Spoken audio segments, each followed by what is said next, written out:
What should you expect from your team this Saturday?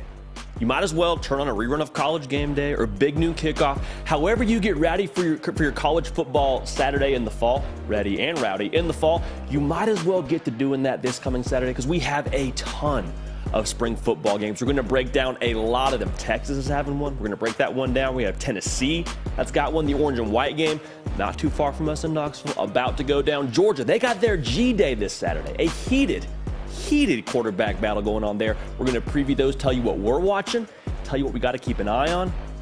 College football, man, it never stops, and spring football is no exception. Welcome into the Hard Count, the People's Show. Every single day, we're talking ball on this beautiful platform that is the On3 YouTube channel. We're live twice a week. We appreciate y'all that are tuned in with us right now. Greg McElroy about to join the program. Yes, that Greg McElroy, who usually is on your television set and Saturdays in the fall, doing a lot with the XFL right now. Former Alabama quarterback. He's got a national title ring to show for it. He came on the show, and we picked his brain about the quarterback battle going on right now in Tuscaloosa. Everybody's got an opinion. Ty Simpson's this, Jalen Milroe's that. Is one of the freshmen going to start? We asked him, hey, what is Nick Saban evaluating? What are the variables he's using to evaluate his potential next starting quarterback? He gave us a little bit of insight information in terms of what's going on right now behind closed doors as it pertains to Jalen Milroe's progress. But just a great conversation breaking down the quarterback battle, the state of Alabama football, the state of the SEC.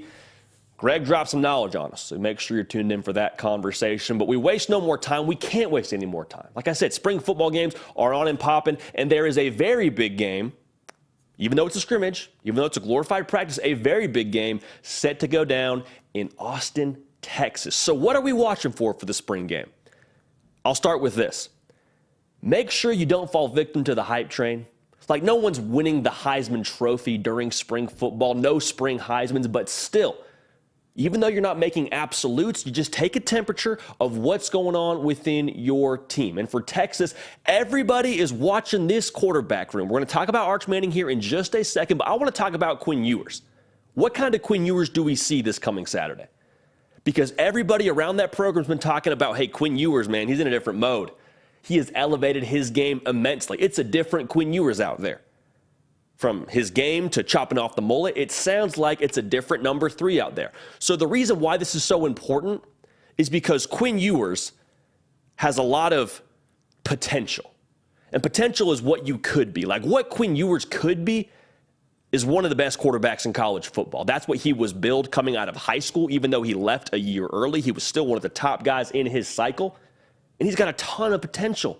And so if Quinn Ewers is able to make good on what he could be, you feel a lot more confident about what Texas could be. Think about what you saw last year. There were games where he was flashing. Like that first quarter of the Alabama game, we were all ready to give him the Heisman Trophy.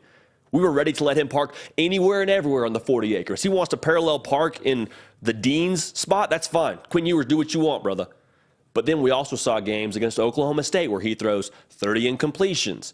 We saw games where he was turning the ball over. He's making poor decisions. So from week to week, if we see consistent Quinn Ewers, how different is Texas in 2023? Because they've been building to this. We'll talk about that in a second. But for Quinn Ewers, I just want to see him rev the engine a little bit. Now, if he goes out and doesn't have a phenomenal day, we're not going to pump the brakes and say Arch Manning should be starting. We're not going to go that direction. But for Quinn Ewers, you want to see him look comfortable. You want to see him look in command. I want to see him command the offense.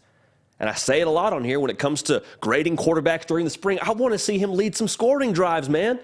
I'm not going to be overly concerned if he doesn't, but I would love to see my QB1 for the Texas Longhorns get us in the paint a few times. Show me what we've been working on behind closed doors. Show me that you have had some more aha moments like Steve Sarkisian talked about when he went into the spring. He says it's starting to make sense more and more for Quinn Ewers. He said it's like the engine's starting to finally get clicking, and it's not so much like you're driving stick shift, like it's we're good here, then we're stopping, we're sputtering out, then we're good again, then we're sputtering out. He said it's more of a smooth transition for Quinn Ewers this coming season. I just want to see that in the spring game. Is that too much to ask for? Is that too much to ask for our starting quarterback down there in Texas? So Quinn Ewers, the new and improved version of him, would love to see him slinging around. Now, Arch Manning, let me tell you this. When he checks into the game in DKR in the spring game, forget whenever that happens in a regular season game. When it happens in the spring game, it's going to be anarchy in DKR. And can you blame anyone on the 40 acres? His last name is Manning. Like, that comes with a lot of juice. That comes with a lot of expectations. I would just say this with Arch Manning. Let's just sort of hold our opinion on what he's going to be as a starting quarterback at Texas, because it's not going to be in 2023. And if it is in 2023, something has gone very, very wrong within your football team. Arch Manning is the future at Texas. I wholeheartedly believe that. No shade to Malik Murphy, but Arch Manning could be generational. I'll say this, though. Just let him progress. Just let him get his feet under him. If he makes some great plays in the spring game, awesome. Phenomenal. That means he's adjusting well. That means he's living up to his billing and he's doing some things that we expected him to do in the spring game. Phenomenal. But let's not make absolutes on Arch Manning just yet. Let's let that thing bake just a little bit. Now, the other thing I'm watching pretty closely here, we got to take stock of that defensive line. Really quickly, though, make sure you're subscribed to the On3 YouTube channel. Got to talk about it, okay? It helps us just do more of what you want to see. So thank you in advance for that. Now, we got to take stock of the defensive line. And the reason why I say this is you probably aren't getting beat because of what you have on that D-line. I mean, Texas brings a lot back on defense at some really key positions. They're replaced in other spots, but some key positions, they bring a lot back. Devondre Sweat being one of those guys they're really excited about. But just what is the overall feel from this spring game when you watch that defensive line? Again, I don't think you're getting beat in 2023 because of that D-line, but I think you can really win some games if you have an elite pass rusher emerge. Now, I think most people in Texas circles would tell you they believe they're probably going to go to the portal and get somebody to be that game breaker off the edge. I mean, you hope somebody jumps into the portal that can be a game breaker for you, but there's still some guys that you should be excited about. I said you got some guys coming back. You got some freshmen, some young bucks, Ethan Burke, who could be a player for you. Another young player, Justice Finkley, he could be a player for you. They have a pretty good battle going on right now for that edge defensive end position that Texas likes to run with. What do they give you in the spring game? And it's tough to really get a gauge for this because the quarterback isn't live and you're only able to rush so close to him. There's an imaginary, what we call halo, like 3-yard circle around the quarterback. If you get within that 3 yards, good luck. You're probably running until next Tuesday. But you hear what I'm saying. Do we see some guys get off blocks and have some what would be considered a sack in this spring game? Just taking a pulse of it.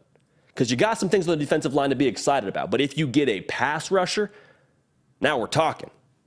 Now we're cooking with peanut oil. We get a pass rusher down there in Texas. So, again, likely going to the portal, but just having some guys put some good things on tape. Your tape is your resume. You want to make a statement? You want to put a nice little bullet point on that resume? Make some plays in the spring game. The defensive line deserves a lot of attention. Now, the running back room is very, very crucial. It's very, very crucial because what you want to do offensively at Texas is predicated on the RPO scheme. What's the first letter in the RPO, y'all? The R. What does that stand for? Run.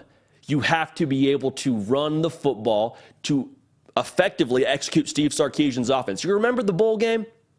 You remember the bowl game. No Roschon Johnson, no Bijan Robinson. And so what did Texas do? They aired it out like it was a Delta Airline flight. They were throwing that thing all over the yard. At times it worked, but the majority of the game, they just looked out of sorts. Why? Because they didn't have their bread and butter. They weren't able to run the football. They were unbalanced.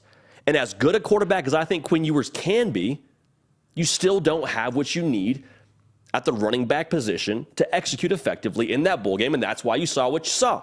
So in the running back room, who's able to sort of separate themselves in this game? You got a lot of options. Cedric Baxter, one of the freshmen they have been raving about. Savion Red transitioned from running back to receiver. He's made some waves. I mean, early in practice, Tashard Choice, Steve Sarkisian, they're always talking about Savion Red. Looks good in the running back room. Making a lot of plays out of the backfield. What do we see in this game? Also, Keelan Robinson, the Alabama transfer. He's looked solid so far in the limited action we've seen from him at Texas. Does somebody sort of stake their claim as RB1? I think it'll be by committee, but you would love to see somebody sort of establish themselves in this game. Now, I'll say this. The wide receiver room, you have no reservations about. And the wide receiver room at Texas in this spring game, it's a lot like going to see your favorite band in concert, man. You just want to see them play the hits. Like, I don't worry about Xavier Worthy. I don't worry about A.D. Mitchell. I don't worry about Jonte Cook, quite frankly. I'd love to see him get some run in the spring game and do some exciting things. But I just want to see them give the people what they came to see, which is some explosive plays. And that goes hand in hand with the running back room. If you can run the football effectively, those guys are going to get a lot more real estate to work. The more real estate, the more room for Quinn Ewers and Arch Manning to deal the rock, and good things are happening on the 40 acres. So, with that being said, for Texas, we've talked about it a lot on this show. They have built to a year like this. The good people in Texas have been told, hey, be patient, give Steve Sarkisian some time, allow him to build, allow him to get his process right. Y'all have been patient. Y'all have allowed him to take his time. Now, it's time to act. Now it's time to get some ROI. You're cool with 8 wins, but you're not cool with 8 wins 2 years in a row. Greg McElroy actually has some thoughts on this as well, but I believe, and I was talking to Bobby Burton over there at Inside Texas, I believe this is the year where Texas needs to win double-digit football games. And the good news for Texas fans, it's very much so attainable. Now, what I would say, again, I cannot stress this enough. We're going to come in here after this spring game. We're going to break it down. We're going to give you our thoughts, give you our takeaways. This is not going to be a statement on what Texas will be in the fall. It's still a practice. It's a big game. It's a big situation. It's going to be the biggest situation we've seen Arch Manning or Cedric Baxter or Jonte Cookin. It's a big situation, but still, it's just a practice. So don't go making predictions based off what you see in this spring game. Be encouraged about the good. Understand that the bad is still getting worked through. All right? Just enjoy that we got college football back on the television. All right? So with that being said, Texas, we'll be watching that spring game. It'll be a whole lot of fun to break down, and we're going to see some freshmen, one Arch Manning actually getting some real-time run in DKR. So be fired up for that. Now, another individual who's actually from the state of Texas, played his high school football in the state of Texas, Greg McElroy. We sat down with him, and he gave us his thoughts on Alabama, gave us his thoughts on the quarterback battle. I was really interested to hear how Nick Saban goes about evaluating his quarterback, and he had some really interesting points. I'm going to let Greg tell you about it, but I'm excited for this conversation. I'm excited for y'all to hear it. Without further ado, here is the man, the myth, the legend, Greg McElroy. We vote. Well, good deal, man. We'll make this quick and easy. Hey, man, you want to fill some time for me here on the live show? We're having a little bit of a technical issue.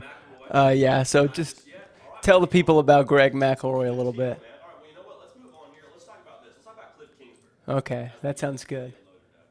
From one good-looking Texas dude. All right, Kliff Kingsbury. This is actually great because it's a little bit more time. Kliff Kingsbury, as of last night, it was reported, is taking a senior analyst of the offense job at USC. And we got some thoughts on this, man. Like, we gotta talk about this. Kliff Kingsbury, let's be real, he's the GOAT for this. Because think about this. He was fired by the Arizona Cardinals for a smooth $27.5 million. So what did he do? Peace out. I'm going to Thailand. I'll kick it in Thailand for a few months. What everybody should do when you get gifted however many $1 million. So he's there, and his name kind of comes up in circles with coordinator spots and potential head coaching vacancies and other NFL positions, and we don't hear about it. And then on a quiet Monday night, his name comes up, pops up on your phone probably in some alert. I believe it was someone from NFL circles that had this first. But anyway, he's headed to USC. And let's be real. Got paid and now going to work with one of the best quarterbacks. No, I'll take that back. The best quarterback, the best player in college football right now in Caleb Williams. And is going to do it in Los Angeles, California. I mean, talk about a pivot. You were coaching in Arizona, got paid, went to Thailand, and now you could coach the best player in college football in a beautiful climate in one of the coolest cities in the world. Kliff Kingsbury's the GOAT for this, man. I'm just telling you. Also, he will 100% parlay this into another job. He's a senior analyst for the offense. It's his title. Everything that I've read reports that he is going to be working with the quarterbacks, is Kliff Kingsbury. So that's kind of his role. He's going to work with Caleb Williams. I know. First world problems. Now, how much will this really change for USC in 2023? Like, is this going to just throw them into a different stratosphere? Now they got Kliff Kingsbury, who is a great offensive mind, who's worked with a lot of really good quarterbacks. Is this going to change what they do? I don't think so. I think there's more to this. But here's the equivalent for me. It's like you got a super nice house, and you just added a nice new sofa. Now, the house has always been nice. You just added another nice piece, and everybody's like, hey, cool sofa. This is awesome, man. I like this house a little bit more now. Doesn't really change the house a whole lot, The valuation of that house is probably about the same as it was. You kind of still have the same expectations for that house as you did before. But here's the other piece, and this is things that a lot of people have said so far on this today. The issue was never the house. The issue was never the interior design. The issue is the lawn. The lawn is not in good shape, and you and I are both tracking on this metaphor. The lawn for USC right now is the defense. The defense has got some issues. Okay, the defense is what is holding you back right now. So while the Kliff Kingsbury hire is fun, it's a great headline. People in LA are probably excited about it. Heck, we're excited about it. I love having Kliff Kingsbury back in college football. It doesn't really address the overall issue. You got to get tougher. Strength and nutrition. I mean, Lincoln Riley's talked about that a lot over the course of this past spring, how much they've revamped and now had their first full offseason to get their players into their system and progressing the right way. Like, that's, I think, what you should be more concerned with. So Kliff Kingsbury getting added, is it going to change USC's offense a ton? No, they're probably still going to score over 40 points a game. Caleb Williams is still probably going to be up for the Heisman. I would imagine if everything goes how it should go, how it's supposed to go in LA, that's probably how this is going to work.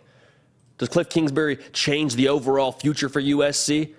Not in 2023, but what it could change, for those you keeping track at home, remember, USC is still very much so in the mix for a one Dylan Raiola, the number one quarterback in the 2024 class, a 5-star quarterback in the 2024 class. You don't think it maybe sweetens the pot just a little bit to have a former NFL head coach now on your staff working with quarterbacks, a guy who's worked with Case Keenum, who's still in the league, a guy who worked with Johnny Football, who's not in the league, but I think had one of the best college football seasons of all time, a guy who worked with Pat Mahomes when he was at Texas Tech, who is the best player in NFL football right now. It sweetens the pot just a little bit because I've talked about this several times, but college is for prepping yourself for whatever you want to do professionally. Dylan Raiola, don't think it's a stretch to say he wants to play in the NFL. He wants to go to wherever gives him the best chance to play professionally, or at least it's a part of his recruitment, you would imagine. Conventional wisdom would say that. So having a guy who's been to the NFL, who's worked with quarterbacks that have gone to the NFL, who's been to that level, seen it, done it, it's a nice pitch. At the very least, it is a nice pitch. Now, how long does Kliff Kingsbury hang around? I don't know, but he's going to be, at the very least, a part of the pitch to get Dylan Raiola to LA. USC's in it for USC and Georgia and Nebraska are all in it for Dylan Raiola. We'll keep an eye on that recruitment, but I'm just saying, I do not think it hurts you one bit to have Kliff Kingsbury talking to him when he gets to campus. So that'll be kind of interesting to watch, but I do believe this is somewhat impactful for USC. I don't think it changes 2023 a whole lot. But again, another NFL mind, another offensive mind, back at USC, as he was the OC at one point in time for the Trojans, but he is now back in Los Angeles. And golly, I love Kliff Kingsbury in college football, man. That's a whole lot of fun. I'll check in with you right now, Nick. How we looking, brother? We're good to go, man. We're good to go. I love back. it, baby. I love it. Adapt, improvise, overcome. Well, like I was saying, Greg McElroy sat down with us, gave us his thoughts on Alabama quarterback battle, told us how Nick Saban's going to pick a starter. We won't waste too much more time. Without further ado, here's Greg McElroy. And we're now joined by the man, the myth, the legend, college football analyst for ESPN, Greg McElroy. Greg, I want to start right here because we had your co-host, Cole Kublik, on not too long ago, Auburn grad, obviously. How much Iron Bowl smack talk is there for y'all on a week-to-week basis? It's quite a bit. To be completely transparent, we've been on the winning side for a while. So Cole is one of my best friends, and I really try to be as understanding as I can about how delicate that can be. I mean, after all, when I got to Alabama, we were at that point in the midst of a 4-game losing streak to Auburn, and I know how agonizing losses number 5 and loss number 6 was for us. So I try to be respectful of that, and knowing that my granddad is also an Auburn grad, anything I throw at him, I know is going to come back a little bit harder than the way I threw it at him. So I try to be respectful, but yeah, there's a decent amount of banter on a pretty regular basis, more so with other sports. Football, not as much, but with basketball, with gymnastics, with baseball, softball, what have you, that's really where our true colors start to come out. That's very considerate of you then, not creating a hostile work environment for your co-host. That seems like just a I just good wouldn't overall want move HR by to you. get involved. I mean, like HR getting involved because of a hostile work environment wouldn't be good for anybody. Bad news. Bad news on all fronts. Well, let's start here. Everybody and anybody is interested in the quarterback battle going on at Alabama, to put it lightly. Jalen Milroe, Ty Simpson, a couple of freshmen in there. Do you have a feel on that as it pertains to a leader in the clubhouse right now? I think one thing that we need to first take into account, what is Alabama's offense going to be? What do they want to be? That's probably the trickiest part of the evaluation process, as they're breaking in a new offensive identity with Tommy Rees coming down from Notre Dame. I get the sense, just having been around Tommy and having gotten to know Tommy, he wants to step on your face with a hobnail boot. That's who he is. And he wants to run the ball downhill. He wants to have a team that practices and emphasizes being physical along the line of scrimmage. That's who he is. And that's the way his Notre Dame teams played. So I think in order to first understand the quarterback competition, we must first look at the offensive identity that they're going to lean on and what their points of emphasis will be. Now, based on all accounts, Jalen Milroe's taken a lot of really nice strides forward this spring. And I would say because of his athleticism and knowing how many off-schedule plays have occurred, not just for Alabama, but across college football, that athleticism, that explosiveness, being, arguably the most gifted guy with the ball in his hands on the entire roster, that would go a long way in allowing him to keep hold of that starting quarterback job. But there are issues, because sometimes when you let someone down and you have a disappointing performance as it relates to ball security, those are difficult things to forget. And that's a difficult narrative to adjust. That was clearly something he struggled with last year. 5 turnovers in limited playing time. The team by itself, I think, only had 18. So he accounted for roughly a third of the turn. I think it was 16, actually. He accounted for roughly a third of those turnovers, and the most obvious examples of those would have been against A&M. So I think that is going to be a difficult thing for him to shake. But his athleticism, I think, does give him an advantage over Ty Simpson, knowing that if a play breaks down, he can still potentially take it the distance. And you said it a little bit in terms of the scheme they're going to run offensively, with so many people had an opinion on what Bill O'Brien did do or didn't do last year, and that's all hindsight. When you look to what they will be offensively under Tommy Rees, does Ty Simpson maybe have a little bit more of a tailored skill set to that scheme in general in your mind? I think it's a very fair parallel to draw, just seeing what Tommy Rees has gone with in the past.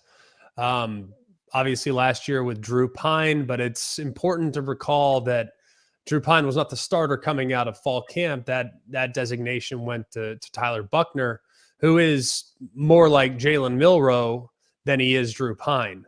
Or than he is Ty Simpson, being a guy that's going to heavily emphasize the run game in its own right and has a lot of raw horsepower. And then you look back to Ian Book, too. Ian Book, I thought, was a very underappreciated player, did a lot of little things, was a much more effective runner than people would probably remember. So I think when you look at what Tommy Rees was as a player, you naturally draw inclinations. Well, he wants to kind of lean more into the prototypical pocket passer that's going to be able to get in and out of run checks, be able to get in and out of run to pass audibles and adjustments like that. Those are all possibilities, and those are all things that he's leaned on in the past. But I don't think that's going to be carbon copy of what he's going to be at Alabama. When you become the OC at Alabama, you learn the offense that Nick Saban knows, and you implement your own plays with that vernacular. So first of all, I think Bill O'Brien gets a really bad rap. They had Bryce Young. The offensive line was a liability, and it was for 2 years under his leadership. And there's only so much that you can do. Everyone's like, why don't you run the ball? Why don't you run the ball? Well, every time you run the ball, you take the ball out of Bryce Young's hands. So when you build the offense around your best player and you build the offense around the quarterback in particular, you're going to sacrifice toughness. I don't care what the circumstances are. You want to build an offense around a quarterback, you're going to sacrifice line of scrimmage emphasis. And if you emphasize RPO, run pass option, you're probably not going to be as good in the run game because the offensive linemen can't fire off the ball with the same level of intensity, knowing that if they get beyond 3 yards when the ball is released, guess what? It's an illegal man downfield. So I think RPO-centered offense has a place in football naturally, but if you really want to win along the line of scrimmage, it can't be your bread and butter. It has to be your changeup to what is hopefully an excellent fastball.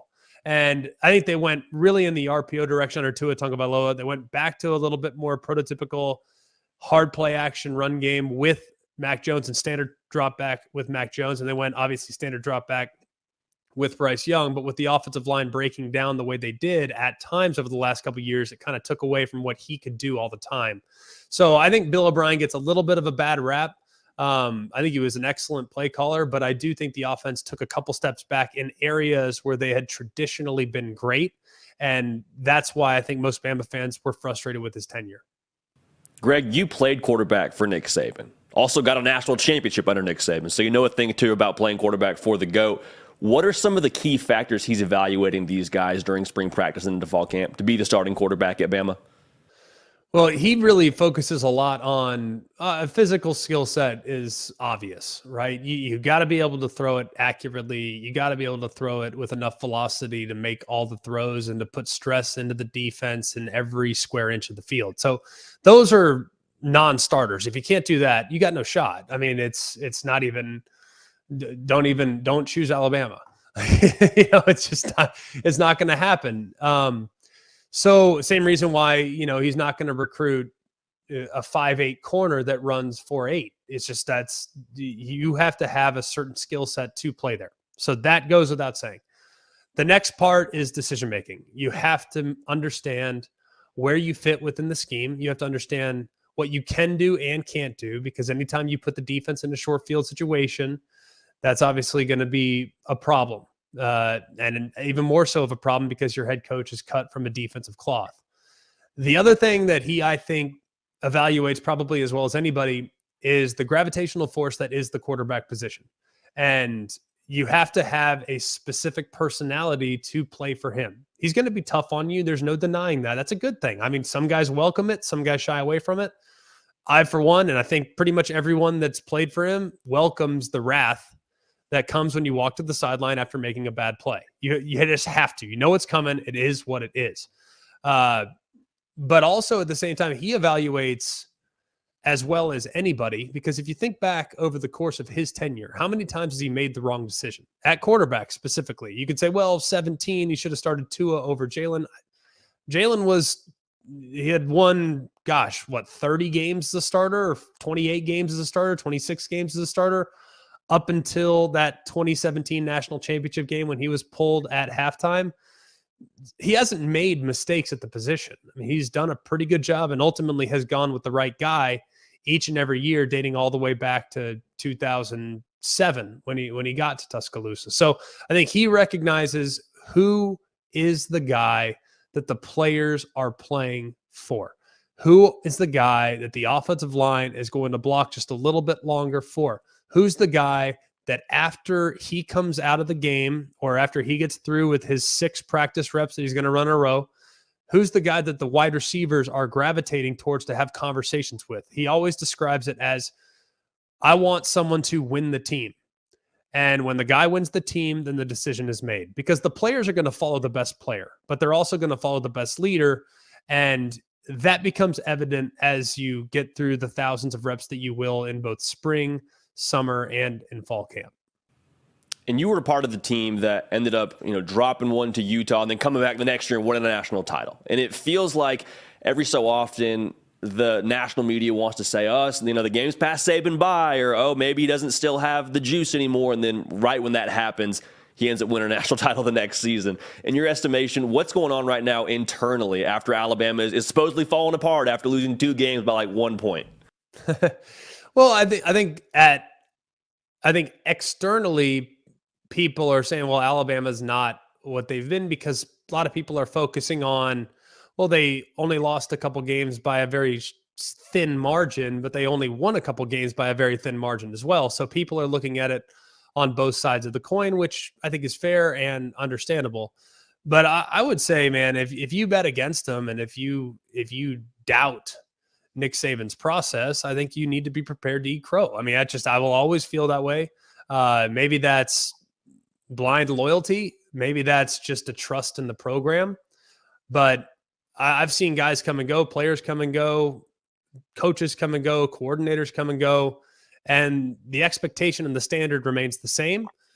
Now, winning a national championship is hard. And I think a lot of people around Tuscaloosa and around, the state of Alabama and around the Southeast, they said, look at it, well, if you don't win the championship, it's a lost year. Bryce Young told us that last year in person on our radio show, said, hey, last year was a failure. We lost in the national championship. It's like, no, it's not. To me, that's not a failure. Look, ultimately, yes, you want to win the national championship. I'm not going to tell anybody to settle. I'm not going to tell anyone to be happy with a 10-3. No, absolutely not. You want to win the national championship, but there's only one out of 132 that can do that every year. So if your expectations and or your success is determined exclusively by bringing home a national championship trophy, you're going to be let down a whole lot more than you're excited. And I think that I'm not trying to say that people need to reset their expectations, but I think they need to understand that a national championship is not a birthright. It has to be earned, and it's very difficult to achieve. So they're going to be in the mix. They're always in the mix. It's just when those games get close, like they did at times last year, will they be able to make the 2-minute drive? Will they be able to go down the field in a 15-play drive, taking 7 minutes off the clock to beat Auburn on the road? Will they be able to climb out of a hole and ultimately be the team that has the lead when the clock strikes 0? Those are the things, because the margins compared to what they were are smaller. You can't deny that. But it doesn't mean that they don't have the goods to make a run yet again in 23, 24, 25, 26, and beyond. And Greg, you said something that I think is fascinating. The margins, especially in the SEC right now, feel pretty small. Because, I mean, Georgia's back-to-back national champs, but then you have Tennessee, who seems like they're surging. LSU in year 2 under Brian Kelly, they're surging. Alabama's still Alabama as far as I'm concerned. How wide open is the SEC in your mind? Well, I mean, not mentioned there is LSU, who going into year 2 under Brian Kelly, a team that really overachieved last year. I think the sky's the limit, right? I mean, you should feel very excited around Baton Rouge about what comes back and understanding that even though some of the guys that depart the program aren't ultimately going to hurt the program because of their departure. So I think LSU is a team that's on the rise. And if you look at it, just tell me how many teams right now in the SEC don't feel like the arrow is pointing up, because there's not many. I think if you go across the board, Vanderbilt, arrow pointing up. I mean, the traditionals where you're like, I don't know, Vanderbilt's better under Clark Lee than they were under Derek Mason at the end of his tenure. Kentucky right now, in comes Devin Leary, back comes Liam Cohen. Arrow feels like it might be pointing up. Tennessee, arrow feels like it's pointing up. South Carolina, arrow feels like it's pointing up. Florida would be one where you're like, I'm not really sure right now. But last year, after you get drubbed by 4 touchdowns against Oregon State, not sure you can go any lower than that if you're the Florida Gators. Now, the schedule's tough this year, and ultimately you might have to go down just a little bit before you start to ramp up. But that's all part of the natural process of building a program at the foundational level. A&M can't get any worse than they were last year. Arrows pointing up. Ole Miss, little bit of a question mark. I think. I mean, last year they were a question mark and somehow found a way to be pretty dang competitive, especially knowing that they lost so many pieces off of one of the best teams in program history. Mississippi State's a bit of a question mark, but you got to think the arrow might be pointed up. They've done a pretty good job defensively the last couple of years. Now they're going to complement that defense with a quality run game, with what they bring in now with a new offensive coordinator that's going to be a little bit more balanced. Missouri feels pretty steady. I mean, to me, I think you'd have to honestly work hard to find teams throughout the footprint right now that don't feel like things are getting better. Auburn, things feel like they're getting better. I think everyone feels like they're on the upswing. Now, ultimately, you can't win every game. I mean, they got to play each other. So it's going to come down to matchups. But I think if you asked or were to take the temperature of most fan bases in the SEC, they all feel pretty good about where they're at. And I think most of them probably feel like the best is in front of them. And Greg, two other schools you could add to that and will add to that in 2024 is Texas and Oklahoma. I think those two fan bases also feel like they've got a really exciting future ahead of them even before they get to the SEC. Now, you played your high school football in the state of Texas, so I want to get your thoughts on this before we get you out of here. Who is better positioned to win the SEC upon arrival, Texas or Oklahoma? So much of it is matchup based. You know what I mean? Like, I'd love to be able to tell you holistically, hey, this program right now, Texas has more talent on the roster. But it depends. I mean, if they draw LSU, Alabama, Georgia, Florida, and Tennessee in their first year, like, things aren't going to go well for the Longhorns. Like, I think both are in for a little bit of a difficult transition. For instance, look back at when Missouri and Texas A&M joined the league. The league was not as strong in 2012 as it is now, hence why Missouri backdoored their way into not one but two SEC championships. Florida, with Treon Harris, started a game in the SEC championship. I mean, we're talking about an SEC East that is in some ways unrecognizable back in the mid-2010s. So, little different era, but I do think Texas and Steve Sarkisian has an understanding of what it needs to look like. And of course, they're going to be active in the NIL world. They're going to be active in the portal world. And I think they actually probably have the best roster returning in the Big 12. So the transition for Texas should be okay, but will they immediately ascend to the top of the league? I have a difficult time forecasting that. I'm also very optimistic on Oklahoma because much like what we just talked about with A&M, it can't get worse than it got last year. That was the worst Oklahoma team, arguably, of my lifetime. And I'm born in 88, but I don't remember Oklahoma before 98. So it literally is the worst Oklahoma team in my lifetime. They're going to be back. I mean, they are a tremendous athletic department. And Brent Venables, he's already knows how to recruit. They've gone after the portal. He recognized quickly where their deficiencies were. Hey, let's go get some D linemen. Hey, let's go make sure that we have a young quarterback to learn under Dylan Gabriel. They're going to be more well versed in Jeff Levy's system. Like, I'm very optimistic about both Oklahoma and Texas this year. So I'm expecting. I know Texas didn't have a down year last year by any stretch, but I'm expecting them to be at the top of the Big 12 this year. Probably maybe flirting with 10 wins. Wouldn't shock me. And I would be shocked if Oklahoma is not, somewhere between, 8 and 9 wins in year number 2 for Brent Venables. So I think both are positioned well to transition, but it's really going to come down to who they draw in their permanent crossovers and what things look like with some of their home and away games in those first couple of years. That neutral site, the Red River, seeing Texas and Oklahoma in the SEC, man, it's going to be a whole lot of fun. Well, Greg, appreciate you making time, man, with all that you got going on with the XFL and getting ready for spring games. Appreciate you joining us, and looking forward to connecting in the fall, brother. No, absolutely. Thanks again for having me, man. Appreciate you. Greg McElroy joining us again. We appreciate him taking some time talking to the Alabama quarterback battle. I was very intrigued to hear what he had to say about Saban and how he treats that quarterback position, how there has to be a gravitational pull. I thought that was fascinating. It kind of goes without saying, but with Nick Saban expressing it the way that he does and Greg McElroy interpreting it that way, I thought it was fascinating. I'm excited to watch that one go into the fall. You would imagine with Jalen Milroe and Ty Simpson going back and forth. Jalen Milroe, it sounds like, according to Greg McElroy and a lot of other people around Alabama, is gaining some steam. We're not making a pick here right now. You believe you me. We're not picking right now, but that's just interesting to kind of take a pulse. And, okay, Jalen Milroe is doing some good things in spring football. You love to see it. Now, with spring football on and popping, as we have said throughout the entirety of this whole spring season, Tennessee's got their spring game this coming Saturday, the orange and white game. I'm fired up, man. This is going to be a whole lot of fun to watch. So what do we need to preview? What do we need to take an extra close look at as we get closer and closer to that spring game? Everybody in Knoxville knows this. Secondary has got to get better. It has to get better. And I'm not going to go so far as to say that it was just abysmal last year. Now, statistically, it was abysmal. I mean, 287 yards a game allowed. That's very bad. But also, people that just throw that stat out there, I don't think you're giving the proper context.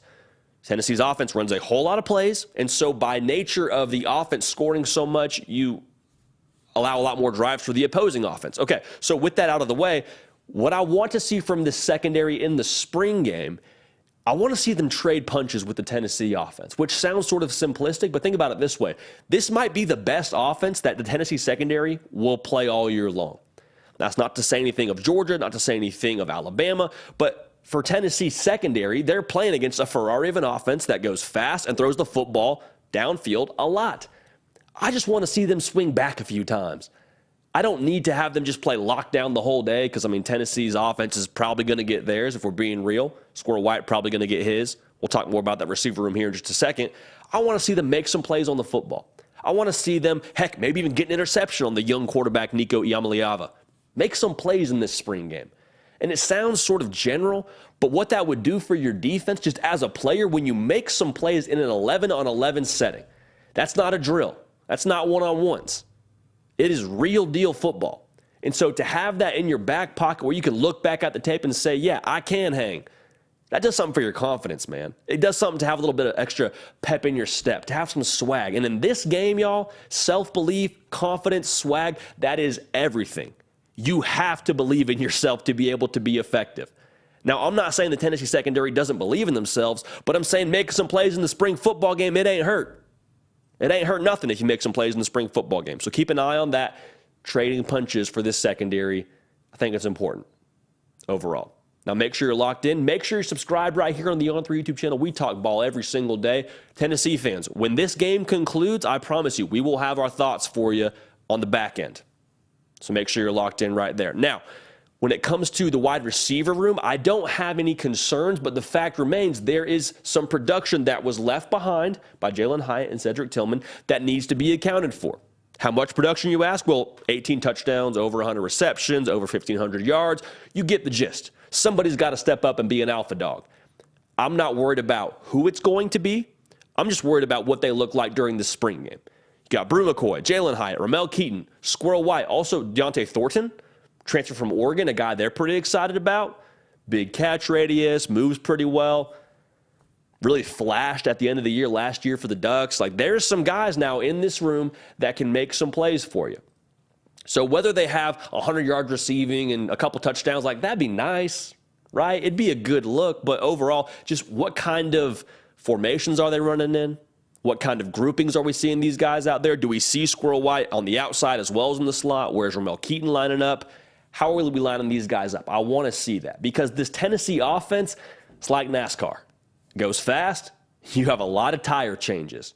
Tire changes being the equivalent of playing a lot of different personnel in that wide receiver room.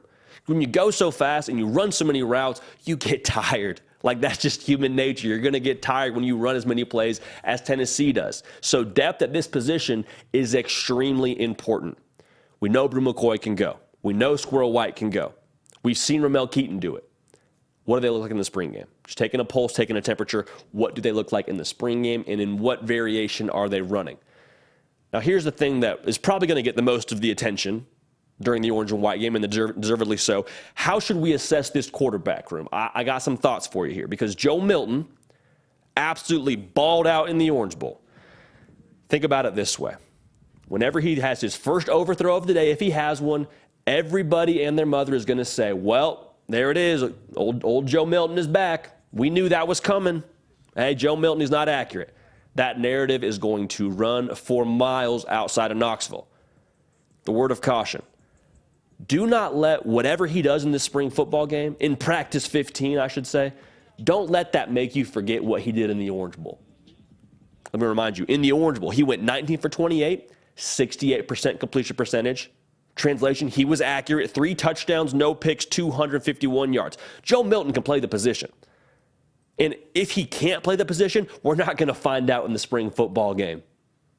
Okay, I would much rather trust what I saw in the biggest stage in a New Year's Six Bowl game where Joe Milton steps in with no Jalen Hyatt, no Cedric Tillman, against a good Clemson team, did his thing.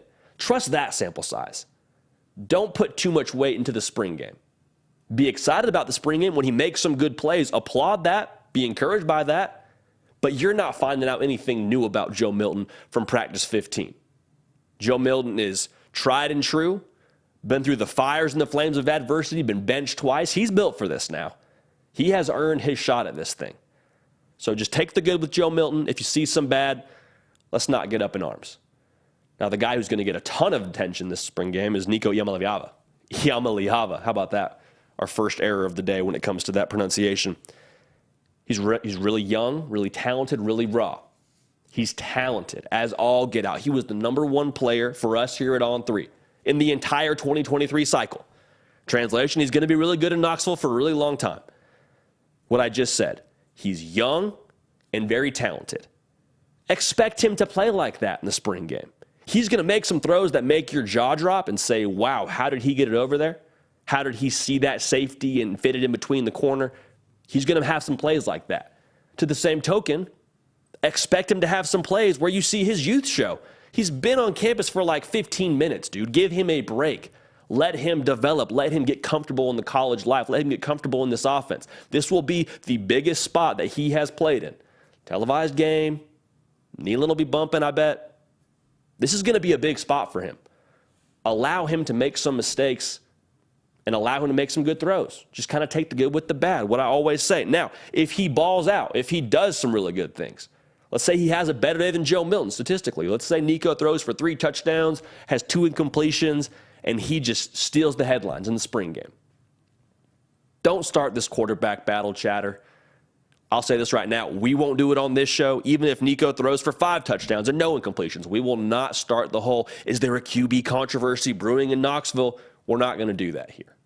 We just won't. You want to know why? Because with Nico Iamaleava, there is inevitably going to be growing pains. Unless he is just the statistical anomaly of all anomalies, there is going to be growing pains. And for Tennessee, they don't need to account for growing pains in 2023. This team is built to win right now. And Joe Milton has, like I said, weathered the storm, paid his dues, as experienced as it comes in terms of being a college football player. He gives you the best chance to win football games, just by nature of experience and by nature of his physical tools. Nico is the future in Knoxville. I can't stress that enough. He is going to be your quarterback for a really long time. But when he plays well in the spring game, if he has a better day, don't say, hey, it's Nico's offense. That's all we need to see. There's a lot more going into this than just one football game. And that is not to say anything less of Nico Iamaleava. He is going to be a stud.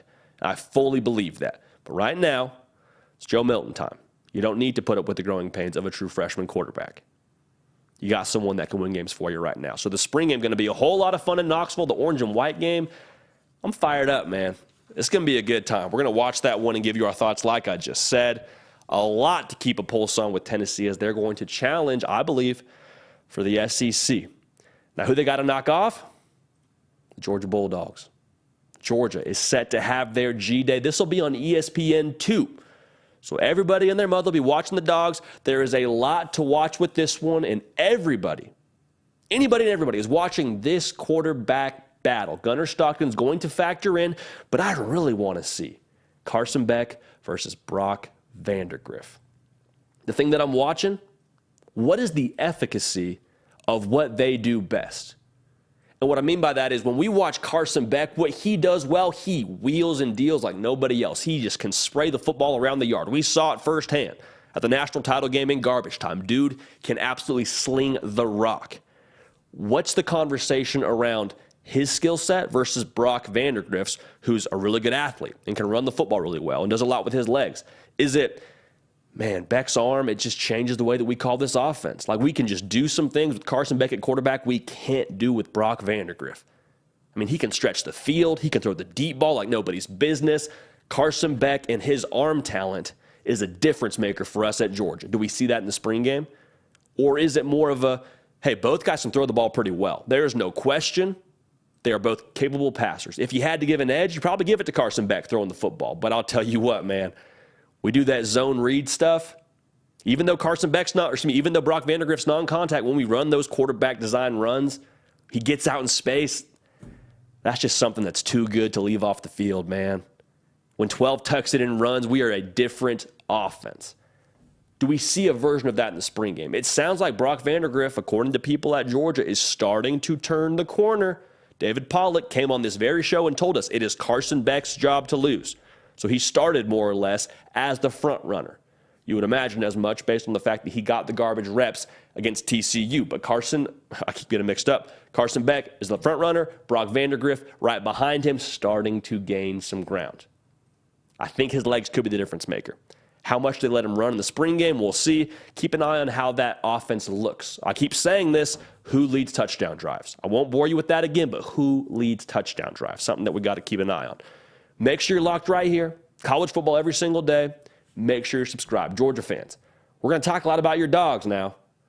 Make sure you're locked in right here. You found your spot. Now, there is another position battle going on at Georgia. Doesn't get quite as much buzz as the quarterback battle does for obvious reasons. The quarterback's the quarterback. But the cornerback position, not the quarterback, the cornerback position, cornerback 2 position rather, got a dogfight going on, no pun intended. Kamari Lassiter is more or less your comfortable cornerback 1 with Keely Ringo departing for the NFL. So he got behind him. You got Nyland Green, A.J. Harris, Julian Humphrey, Dalen Everett, Smoke Bowie, all jockeying for that cornerback 2 spot. And the beautiful thing about the spring game is it is real 11-on-11 football. It is real competition.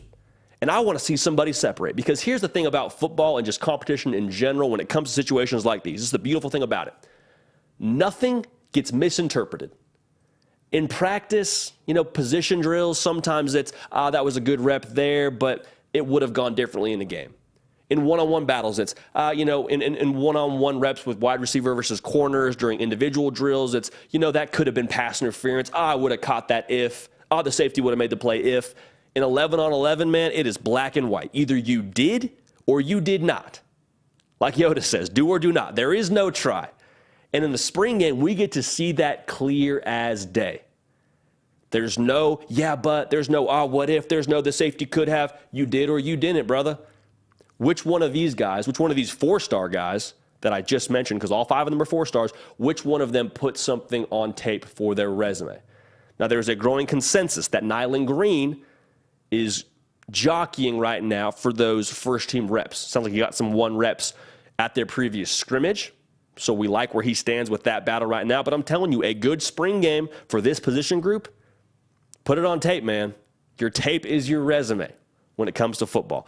The other thing that you're all excited about, that I'm excited about too, that we've talked about on this show, the new faces that are set to get rolling in Athens. That's why spring is so fun, because you're not running Brock Bowers 30 reps.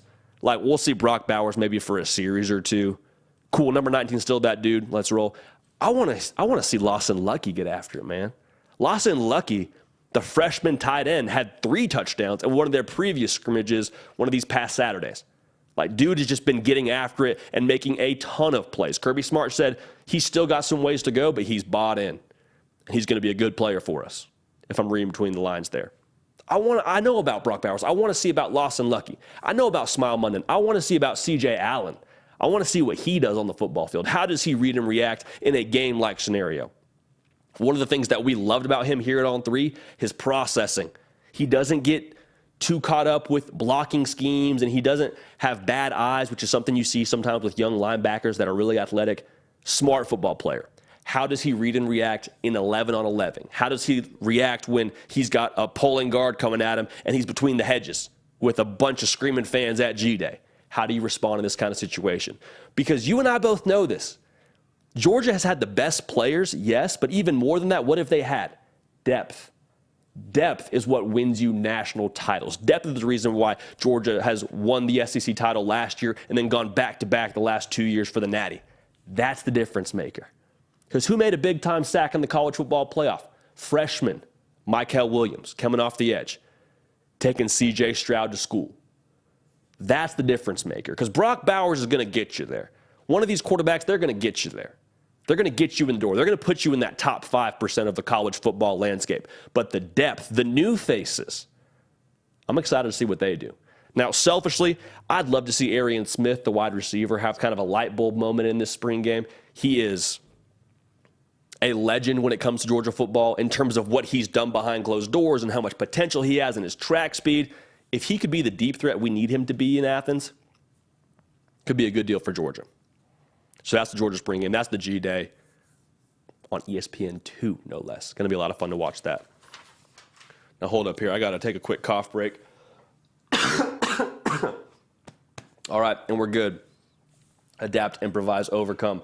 Now, welcoming back the man, the myth, the legend. Pride of Owensboro, Kentucky. The heavy lifter, Nick Brake. Nick, how we doing, my guy? What's up, man? Hey, first question of the day coming from at Nolan D. Foster. What is one win in the SEC worth in the ACC? I don't like this question. Man, I saw this, and this was just so controversial. We had to talk about it on here. This is just baiting us into saying something controversial. Now, we're not going to take the bait here because, to answer your question directly, one win in the SEC is worth one win in the ACC. That's just how it works. But there is definitely a perception when it comes to the college football playoff of your schedule and strength of record and strength of wins. And you and I both know this. Here's the interesting thing, though. I told you one win in the ACC, same as one win in the SEC. I think most people would agree with that. But when it comes to the 12-team playoff, this is going to be accentuated. And this is why we may see, this is why we are going to see a lot of other teams in the mix here when it comes to that whole conversation. So one win in the SEC versus the ACC, they're the exact same. Yep. Love it. Love it, Nick. What else we got, big dog? Last one coming from at jpinion25. Will Jonathan Brooks and Cedric Baxter be enough to replace Bijan and Roshan for Texas to make a Big 12 title run? The good news is I don't think those are the only cats that will be in the mix. Savion Red is a guy that we've talked about a lot on this show that Texas coaches have been super high on. Keelan Robinson, Jaden Blue, they've been making some progress. So are those two guys alone enough? If that's all you had, I'd say, well, let's have a little bit more of a conversation here. But there's a lot of depth to that running back room, and that is the key to Texas's offense getting off the ground. To have the pass option, you got to run the rock, and they got a couple guys that can run the rock on top of a Jonathan Brooks, on top of a Cedric Baxter. So be encouraged, because for Texas, the expectation is Big 12 title or bust. Now, I've tried to temper those expectations as much as possible. I think if you just make the Big 12 title game, that should be enough to continue to be excited and continue to trust the Steve Sarkisian process. But, yeah, man, there's expectations in Texas. There always is every single year. But this year, I think there's a lot more people that would typically keep from drinking the Texas Kool-Aid that are saying, you know what, give me a glass of that. Texas to the Big 12 title game. So we'll see what happens. We'll predict it when it gets here. But is Jonathan Brooks and Cedric Baxter enough? No. Good news, it's by committee. So that's what we got there, Nick. Anything else, big dog? Anything else in the chat popping off? In the chat, not really. We've All had right, a quiet day today. There it is, baby. Briley said in the near future, LSU, Bama, Georgia, Tennessee are all difference makers. Oklahoma, Texas are wild cards. Florida and Vanderbilt are the seller. Everyone else is playing spoiler in regards to what we were talking about during that great interview earlier. Florida and Vanderbilt in the cellar? I don't know if I buy that, man. Vanderbilt is scratching and clawing their way out. Something brewing on West End. But to say that Florida's in the cellar right now, listen, Vanderbilt beat Florida, so it's hard to really take too much of a case for Florida right now. But I'm just saying, Florida, just look at the roster. Look at how they've recruited. They are not in the same playing field as Vanderbilt when it comes to projecting towards the future. Say what you want about 2022, but Vanderbilt and Florida, I don't believe are on the same landscape right now. Like Greg McElroy said, though, arrow probably pointing up for both institutions. Yeah, absolutely. Nick, and Hayes would you agree? Fawcett's here, man. Would you agree here? Of course. Okay, all right. Put sure. Florida in the cellar. I don't care how bad they were last year or anything, but yeah. That's a Southern thing, man, to keep an alligator in the cellar. Awesome. Yeah, well, Nick, I've seen the movie Crawl. I know not to do that. Is that in a movie? That's where the whole movie takes place with the alligators. Okay. Crawl. Add it to the list. Nick, appreciate you, brother. Absolutely. Again, Nick Brake, the heavy lifter extraordinaire, making everything that you see here happen, a one-man band. Y'all, we appreciate you locking with us. Greg McElroy, we thank him again for his time, dropping some knowledge on us. I'll say this one more time. Make sure you're subscribed here. We put it out on podcast, on Apple, and on Spotify so you can listen to it back later. But getting in on these live shows, that's what really makes this fun, to have live interaction. We go to the live chat. We go to my Twitter page. We hear from y'all. That's the beautiful thing about this community. So we appreciate y'all, man. We love y'all. We're going to keep the party rolling, and we will see y'all next time.